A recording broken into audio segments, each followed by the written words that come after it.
Who the fuck says that? Do you want to straw man any harder? Rather than your ridiculous straw man of their position, what feminists, or at least most feminists that I've ever fucking heard of, say, is that all too often there is an irrational and knee-jerk disbelief of the person making the claim, the person who claims to have been the victim of the rape, right? And not just in the way that the police are supposed to investigate and not assume that either side is right, okay? I mean, there is like an irrational, complete and utter disbelief, like the woman obviously is lying. That's all too prevalent within society, unfortunately, and especially, unfortunately, within the police service. That's the fucking problem. Apparently, if a man is accused of rape, society as a whole will always defend the man over the woman. This is complete bullshit. Sure, this may apply to a select minority of people with large fan bases, such as major league athletes or media celebrities, but that's true for most any crime. So fucking what exactly? I mean, is that literally the argument you are fucking making? Do you see what I meant earlier about how ridiculously childish the thinking of these dipshits is? Just look at how many people stood by Lena Dunham, or Aaron Hernandez, Bill Cosby, Ray Rice, Chris Brown, Michael Vick. I'm naming a lot of black people, but that's besides the point. Yeah, why not throw race into the mix for no fucking reason whatsoever? Though while many of these claims which seek to prove the existence of a modern-day rape culture in the West are completely absurd, there is one point that feminists make that I agree is a problem. Feminazi scum! That point is the inexcusable amount of untested rape kits. According to a recent story published by an investigative team at USA Today, which I will link to in the description, there are an estimated 70,000 rape kits pending testing at over 1,000 law enforcement agencies nationwide in the US. Now, I can't verify that that statistic is 100% true, but for the sake of discussion, let's take it on face value. So, why is this an ongoing dilemma? Well, many say it's due to a lack of resources. It costs an estimated $1,000 to $1,500 US to test a single rape kit. Assuming that our figure of 70,000 untested kits is correct, it would cost an estimate of $105 million to test all the rape kits in the US. Now, being a libertarian, I tend to avoid using the argument of redirecting government spending because, in my opinion, government is a inefficient, violent, criminal entity. But I'm going to guess that just like all libertarians that I've ever fucking met, you're prepared to break your so-called ethical stance and pal up with the violent criminal entity known as the government when it fucking suits you. Aren't you, T?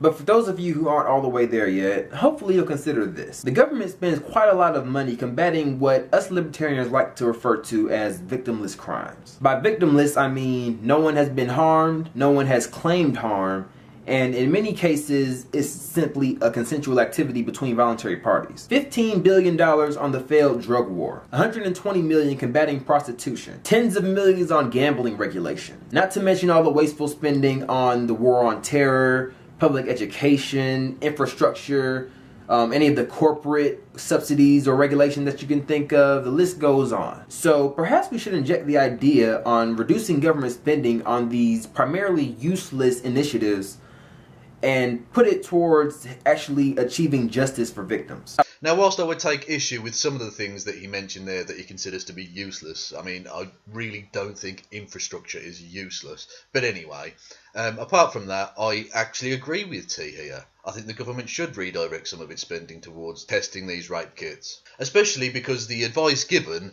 by, anti-feminists to rape victims is that they should immediately go to the hospital and get tested. But the thing is, even when tens of thousands of women have gone and done this in America, they still haven't got any semblance of justice because these rape kits have not been fucking tested. Now, a surer sign of rape culture I cannot possibly conceive of. But apart from that, I agree with T on the redirection of governmental spending to testing these kits. But my problem with T, and where I would bring him up on this, is on a conceptual basis, right? Because, as previously mentioned, he's an anarcho-capitalist, you fucking cunt! Anyway, where was I before I was so rudely interrupted? Anyway, yes. As previously discussed, T is an anarcho-capitalist. That means he wants to completely remove the government, right? To get rid of the state completely, right? So in that ridiculously unfeasible world of yours, T, how exactly would you fund the testing of these kits?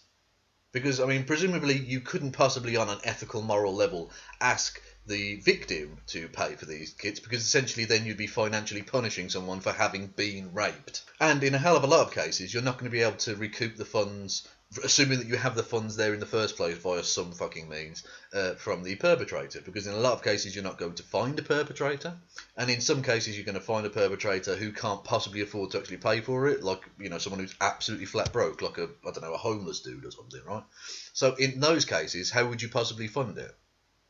Seriously, like, I get the minarchist position. Now, a minarchist is basically an anarchist who believes, rather than removing the state completely, that you should retain a small, very limited governmental structure, right?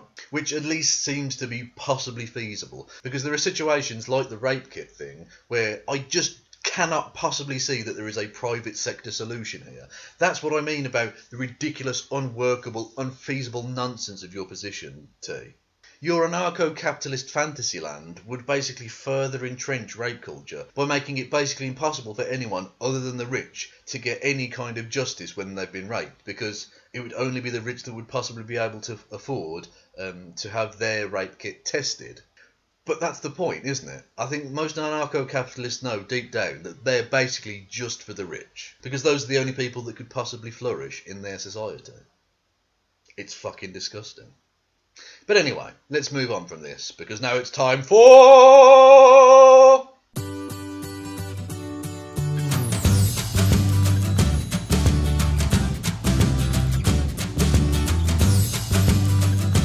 Yes, it's the almost inevitable bit about Lacey Green, because the hate boner these guys have for her is fucking strong.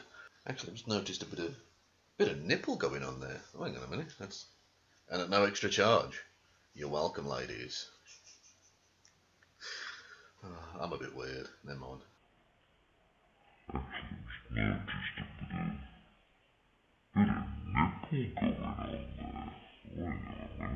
And I've gotten this message a lot in my Twitter feed and Facebook and YouTube, etc. Blah blah blah. Lacey Green's latest the F word video, I think it's called, or something like that. Her latest feminism video. A lot of people have asked me to respond to it. I really wasn't going to. I don't like watching Lacey Green. Something about her face pisses me off. What a charming young man. But I figured while I'm waiting for these to render, why the fuck not? And once I started watching it, I pretty much figured this would be a pretty easy response. So without further ado, let's go ahead and jump into it.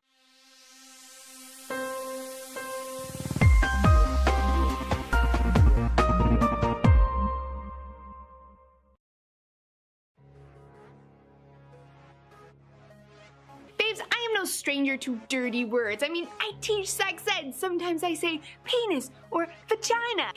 But no word is so dirty as feminism. Say anything about it and suddenly I'm a feminazi and being compared to Hitler. Lacey Green teaches sex ed, wants equality. Hitler, dictator, killed 6 million some people. Oh, okay, makes sense. No, it doesn't. Being a feminist is very simple. It just means I believe in gender equality. And that's it. That is literally 100% it. Alright, that's it. We'll stop the video right there. I need to watch no more because that is it. As you said, that is literally it. This is all feminism wants to achieve.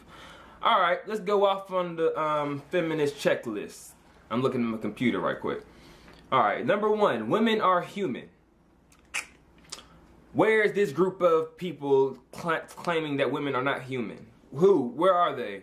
They're called MGTOWs. You should look them up. They're funny, but not in a good way.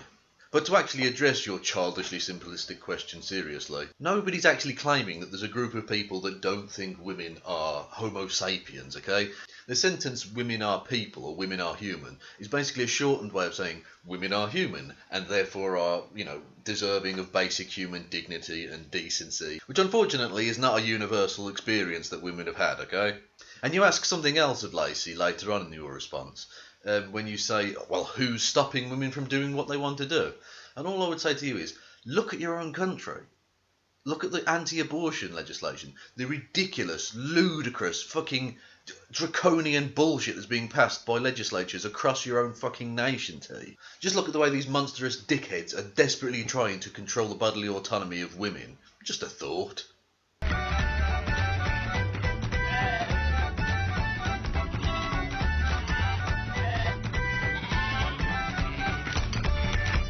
But anyway, I'm done with that guy too now. I've just had enough of him, to be honest.